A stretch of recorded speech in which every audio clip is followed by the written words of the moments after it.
Hello guys, welcome back to our channel CSE Concepts with Parinita. Guys, in today's video we are going to see all about stack. So as you know, this stack is a very important topic in data structures and algorithms in terms of your exams also, or if we talk about any interview, then also this topic is one of the most asked questions. Fine. And there are many students who find this topic little bit of complicated, but don't worry.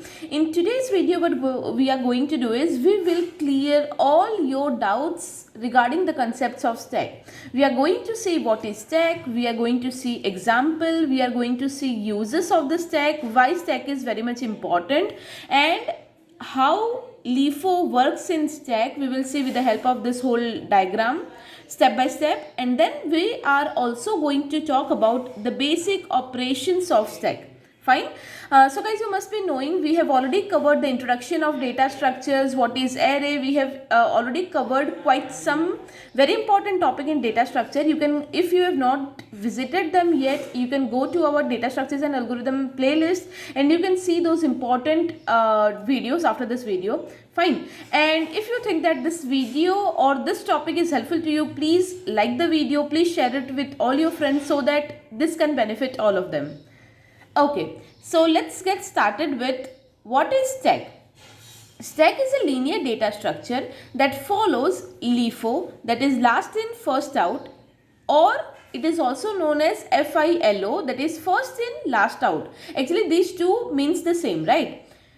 So stack is a linear data structure that follows LIFO or FILO sequence to access its elements. Fine. Now these keywords are very important. Stack is what? Linear data structure. In our previous video I have already given you a clear difference between linear and non-linear data structure. So what happens?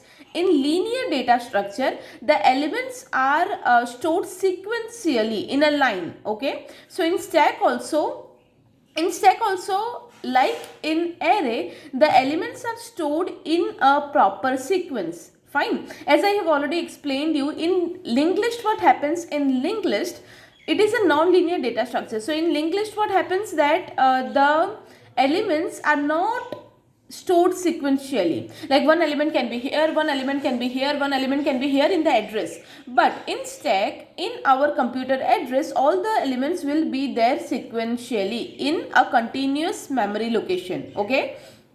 But what is difference between, now you may ask me that in array also we are having the elements in sequence and in stack also we are having the same. So what is the difference between array and stack? Yes, it is a very valid question. Now in array we have learned that in array all the elements are accessed or any operation is done based on the index of the array, right? But in stack all the operations will be done by accessing the elements based on LIFO or FILO sequence. Now what do I mean by that? Last in first out or first in last out. Now let's take the example of stack of plates. Like maybe in some marriage function or anything, wherever you have gone to a party to eat something. So plates are, how if we are having bunch of plates, the plates are kept one above the another, right? Like this. Now what happens, let's say these are the bunch of plates. Now what happens that one by one, let's say you have 5 plates, you are putting first plate, then second plate on the top of it, third plate on the top of it, fourth, then fifth. Now whenever you want to take out any plate, you will be taking the first plate first, like the plate which is on the top position, you will take it first, right? Same with the stack of cards. If we are having this much stack of cards, we will take out the top one first.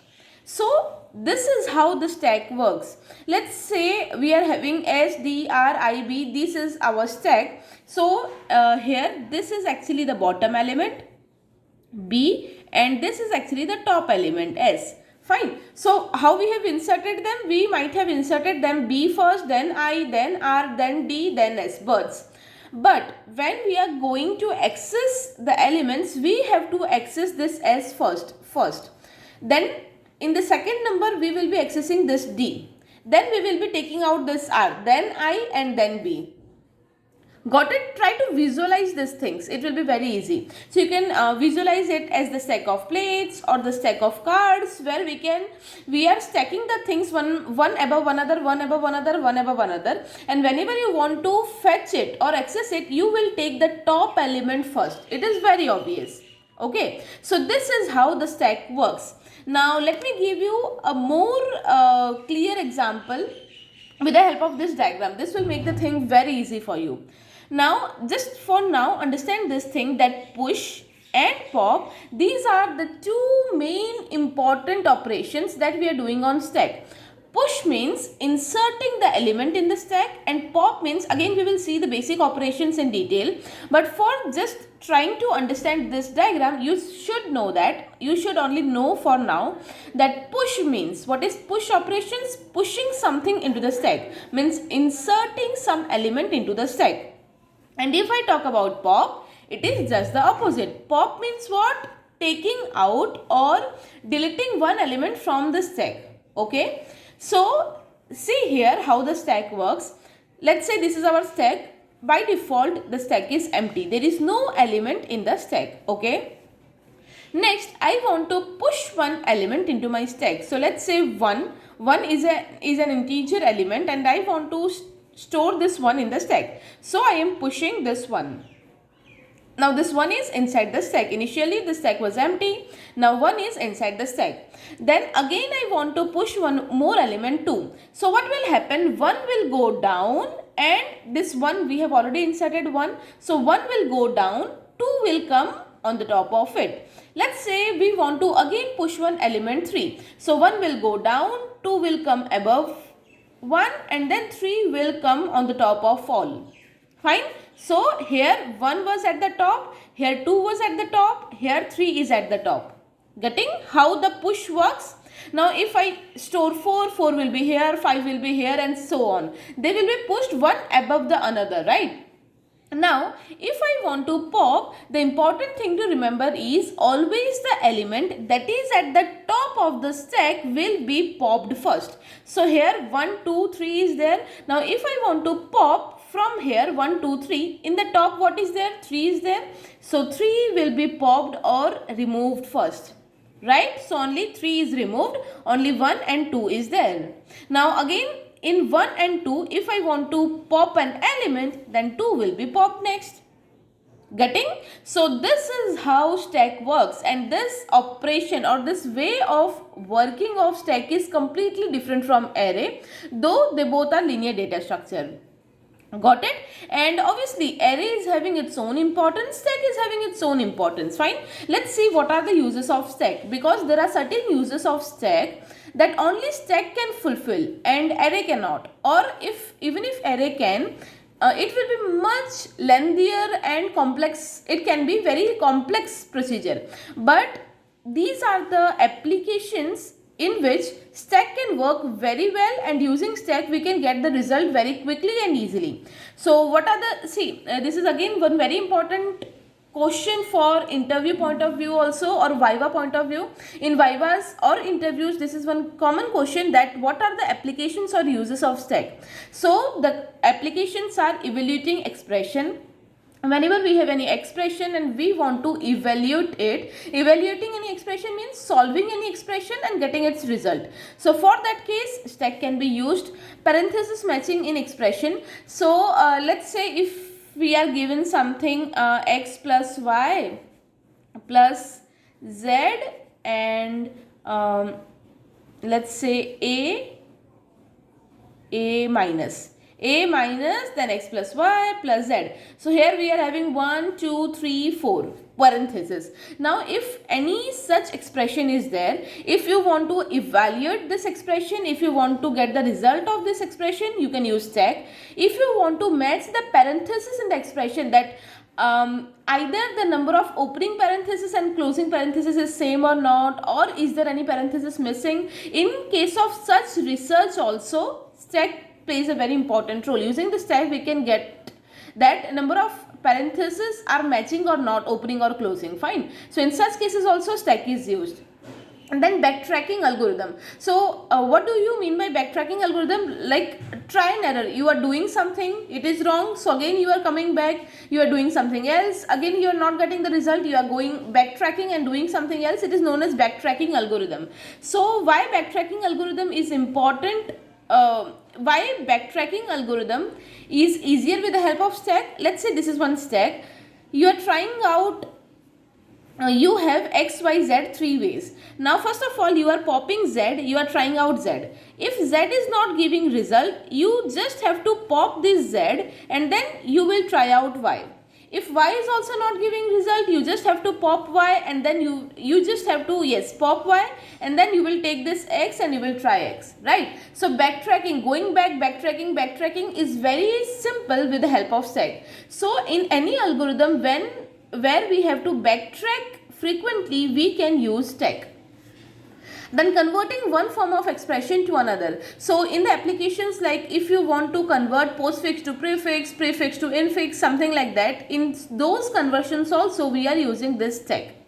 Then memory management. So for CPU memory management also stack plays a very important role. So there are actually many different other applications also, but these 5 or 6 applications are very important and they are actually commonly used in case of stack. So you should remember these 5 things. This is very important. So these are the different applications where stack plays a very important role, and in these cases normal array will not do. Okay. Now let's see the basic operations on stack.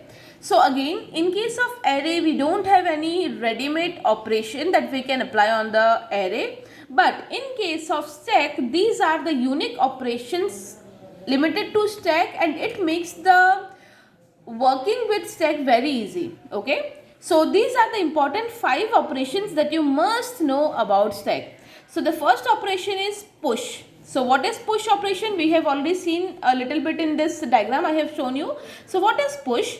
It adds an item in the stack. So whenever you want to push something to the stack, whenever you want to add any element to the stack, you will use the push operation. Now here one important point to remember is we will get the overflow condition if the stack is already full. Consider that this is the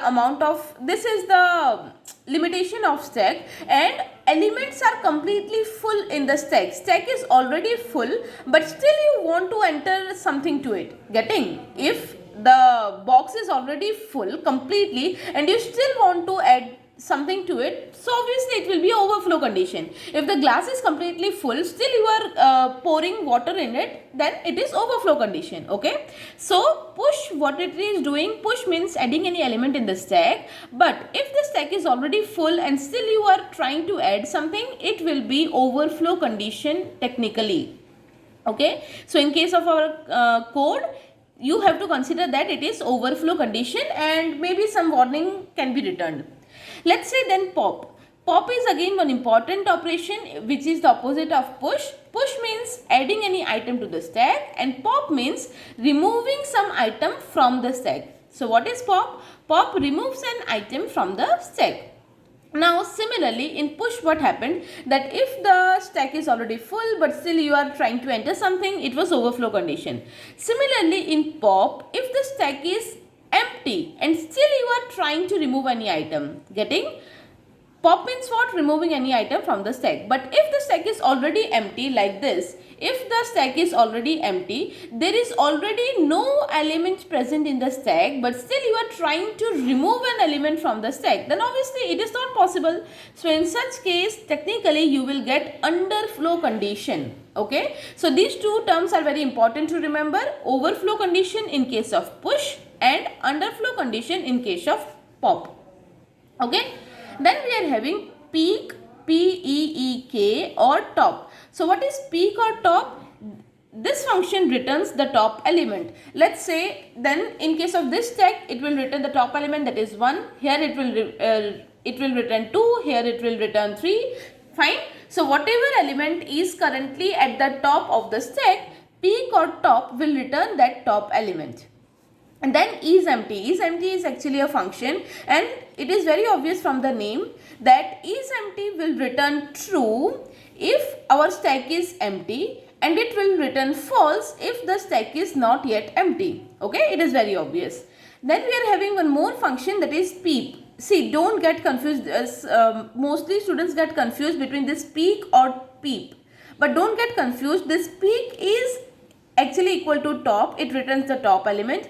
But if we talk about peep, peep, what it is? It returns the value of ith element from the top. So let's say whenever we are using the function peep as a parameter, we will enter the position, we will enter the value of I, and whatever value we have entered, it will return the value at that position from the top. Okay, so peek or top will always return the top element, but peep will return the specific element whatever we want from the stack as per its position. Okay, so these are the 5 basic operations and most important operations that we can do on stack.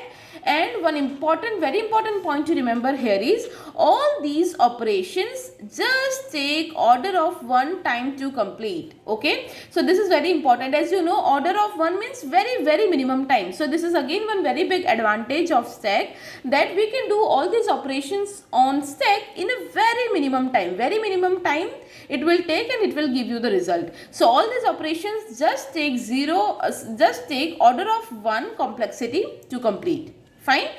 So these are all the important points about stack that we have already discussed. I hope this video was helpful to you. Please share it with all your friends, classmates. And in case if you have still any doubt or you want some more specific thing to know about stack, please let me in the comment section and I will be very happy to answer you. Thank you so much.